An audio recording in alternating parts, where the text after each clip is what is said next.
பொதுவாக நம்ம மக்கள் யார் என்ன சொன்னாலும் மேடையிலேருந்து திரள் கூட்டமாக அணி அணியாய் திரண்டு வாயை பொழந்துட்டு பார்ப்பாங்களே தவிர பைபிள்னு ஒன்று இருக்கே அதுலேருந்து தானே பேசுகிறோன்னு சொல்கிறாங்க. சரி, அதை திறந்து உண்மையாக பொய்யான்னு பார்க்கலாம் அப்படின்னு நினைக்கவே மாட்டேங்கிறாங்க. சரி, இருந்தாலும் அவங்களுடைய பலவீனங்களில் நம்ம தாங்கும்படி அவங்க சார்பாக நம்ம பைபிளை திறந்து பார்க்கறது தான் இந்த சேனலில் தொடர்ந்து வீடியோ போட்டே இருக்கும். அதில் ஒரு வீடியோ தான் சோஃபி அப்படின்றவங்க எப்படியெல்லாம் பைபிளில் இருந்து சம்மந்தமே இல்லாமல் பேசுகிறாங்கன்னு நம்ம பைபிளை திறந்து பார்க்க போகிறோம். வாங்க வீடியோக்குள்ளே போய் பார்க்கலாம்.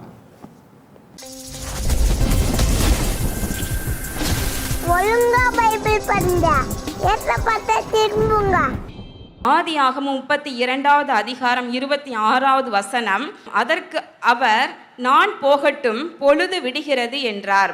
அதற்கு அவன், நீர் என்னை ஆசீர்வதித்தாலொழிய உம்மை போக விடேன் என்றான். போராடி ஆண்டவர் சமூகத்தில் அவர் ஆண்டவரோடு போராடி அவர் சொல்றார், நீர் என்னை ஆசீர்வதித்தாலொழிய உம்மை நான் போக விடேன் என்று இறுக பற்றி கொள்ளுகிறார். அவரை ஆண்டவர் ஆசீர்வதித்தாரா? அவர் அவனை ஆசீர்வதித்தார் என்று நம்ம அடுத்த 29வது வசனத்தில் பார்க்கிறோம். அங்கே அவனை ஆசீர்வதித்தார். கண்டிப்பாக ஆசீர்வதித்தார். ஆனால் அது என்ன ஆசீர்வாதம்? வசனத்தை எடுத்து படிப்போம். அவர், உன் பேர் என்ன என்று கேட்டார். யாக்கோபு என்றான். அப்பொழுது அவர், உன் பேர் இனி யாக்கோபு என்னப்படாமல் இஸ்ரவேல் என்னப்படும், தேவனோடும் மனிதனோடும் போராடி மேற்கொண்டாயே என்றார். இதுதான் அந்த ஆசீர்வாதம். உன்னுடைய சந்ததி இனி இஸ்ரவேல்னு சொல்லப்படும் அப்படின்ற கடற்கரையின் மணலத்தனையாய் உன்னை பெருக பண்ணுவேன்னு சொன்ன அந்த ஆபிரகாமின் வாக்குத்தத்தம் இவனில் இஸ்ரவேல் என்று சொல்லப்பட்டு நிறைவேறும்ன்றது தான் அந்த வாக்குத்தத்தமே. ஆண்டவர் மனம் இறங்குவார். அவர் இறங்கும் வரைக்கும் விடவே கூடாது. ஒருவேளை யாக்கோபுக்கு ஒரு நாள் இரவு நேரம் முழுவதும் ஜெபம் பண்ணோன்னே ஆண்டவர் ஆசீர்வதிச்சிட்டார். ஒருவேளை நமக்கு அதே போல இருக்குமோ என்னமோ தெரியாது. ஆனால் ஒரு வாரமோ ஒரு மாதமோ ஒரு வருடமோ ஆண்டவர் சமூகத்தில் நம்ம போராடி கேட்டுக்கொண்டே இருக்க வேண்டும். ஆமென், ஹல்லேலூயா. சரி, இந்த விஷயம் பவுலுக்கு தெரியாமல் போயிடுச்சு இல்லையா? 7 நாளோ 21 நாளோ, அது என்ன கணக்கு? 7, 21, அப்புறம் ஒரு மாதமோ போராடி வெற்றி பெறணும் அப்படின்னு பவுலுக்கு தெரியாமல் போயிடுச்சு. உங்கள் கையில் இருக்க பைபிள் எடுத்துக்கோங்க. 2 கொரிந்தியர் 12வது அதிகாரம் 7வது வசனம். அன்றியும் எனக்கு வெளிப்படுத்தப்பட்டவைகளுக்குரிய மேன்மை நிமித்தம் நான் என்னை உயர்த்தாதபடிக்கு என் மாம்சத்திலே ஒரு முள் கொடுக்கப்பட்டிருக்கிறது. என்னை நான் உயர்த்தாதபடிக்கு அது என்னை குட்டும் சாத்தானுடைய தூதனாய் இருக்கிறது. அது என்னை விட்டு நீங்கும்படிக்கு நான் 3 தரம் கர்த்தரிடத்தில் வேண்டிக் கொண்டேன். அதற்கு அவர், என் கிருபை உனக்கு போதும், பலவீனத்திலே என் பலன் பூரணமாய் விளங்கும் என்றார். ஆகையால் கிறிஸ்துவின் வல்லமை என் மேல் தங்கும்படி என் பலவீனங்களை குறித்து நான் மிகவும் சந்தோஷமாய் மேன்மை பாராட்டுவேன். ஸோ 3 வாட்டி கேட்டுட்டு இல்லைன்னு உடனே விட்டார். யார்? பால். இப்போ பாலுக்கு இந்த அம்மாவுக்கு தெரிஞ்ச சத்தியம் தெரியல. என்ன தெரியல? இல்லைன்னு சொன்னாலும் விடாமல் புட்டிச்சு தாரம் தாரம் தாரம் தாரம் தாரம் அப்படின்னு கேட்டு எப்படியாவது அதை சரி பண்ணிடணும்னு தெரியாமல் போயிடுச்சு இல்லையா? இப்போ இன்னைக்கு கூட தேவ பிள்ளைகள் ஒரு பாடத்தை கற்றுக்கொள்ளணும்.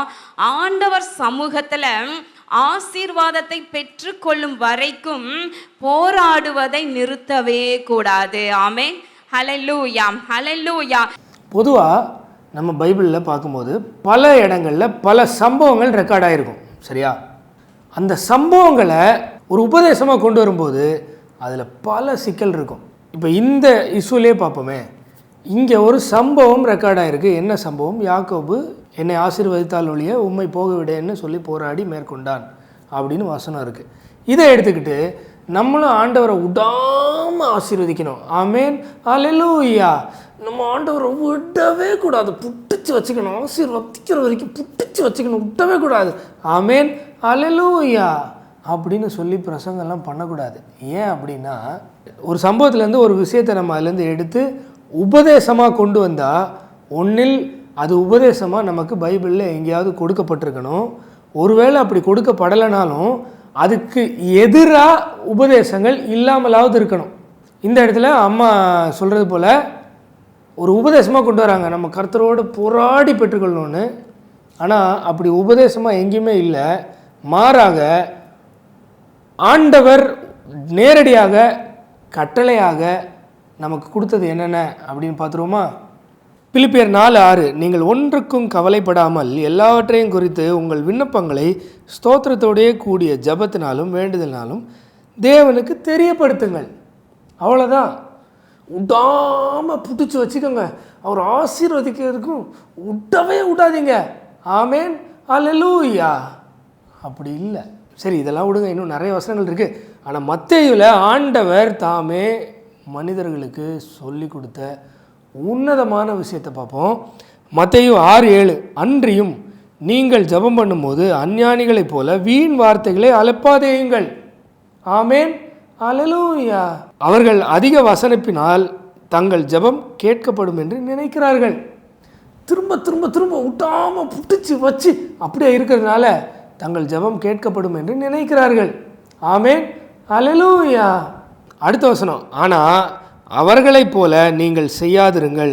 உங்கள் பிதாவை நோக்கி நீங்கள் வேண்டிக் கொள்ளுகிறதற்கு முன்னமே உங்களுக்கு இன்னது தேவை என்று அவர் அறிந்திருக்கிறார். ஆமேன், அல்லேலூயா. இதுதான் ஆண்டவர் வேதத்தின் மூலம் நமக்கு சொல்லி கொடுக்குற சத்தியம். சரியா? அதை விட்டுட்டு பழைய ஏற்பாட்டில் நடந்த ஒரு சம்பவத்தை கோட் பண்ணி அதை பேஸ் பண்ணி நீங்கள் அவரை விடாமல் பிடிச்சி வச்சுக்கணும், விட்டக்கூடாதுன்னு சொல்லி நம்மளை வழி தவறி எங்கேயோ கொண்டு போயிட்டுருக்காங்க. இது சரியான முறை அல்ல. இன்னும் இதை தொடர்ந்து நிறைய விஷயங்களை இந்த அம்மா பேசுவாங்க. நம்ம அதெல்லாம் அடுத்த பதிவில் பார்ப்போம். பாய். சினிமாக்கார மாதிரி விசில் அடிக்கிறது, கூச்சல் போகிறதுனா வஞ்சிக்கிற ஆராதனையா? அதை தான் பண்ணிட்டு இருக்காங்க. யாரு முன்னாடி ஒருத்தர் வந்தார் பார்த்தீங்களா? ஆனா சினிமாக்கார மாதிரி டான்ஸ் ஆடு, நடன ஆடு, கூச்சல் போட்டது, விசில் அடிக்கிறாரு, அது வஞ்சிக்கிற ஆராதனை. பொங்குதியா பொங்கல, பொங்குதியா ஹாப்பி பொங்கல், மாட்டு பொங்கல். யாருமே இயேசுவை நினைக்கல. அந்த ஊழியக்காரனை பார்த்து அந்த ஊழியக்காரனை போல டான்ஸ் ஆடுறாங்க, அவ்வளவுதான். உடுஜா உடுஜா உடுஜா தெரி ஜோதி ஆ கயி, உடுஜா உடுஜா உடுஜா தெரி ஜோதி ஆ கயி. நீங்களாம் கர்த்தருடைய லவ்வர்ஸ். ஆமென் சொல்லுங்க. அதனாலதான் பெராக்காவுக்கு வந்திருக்கு. ஏய், பெரக்கல வந்தா என்ன நடக்கும் தெரியுமா?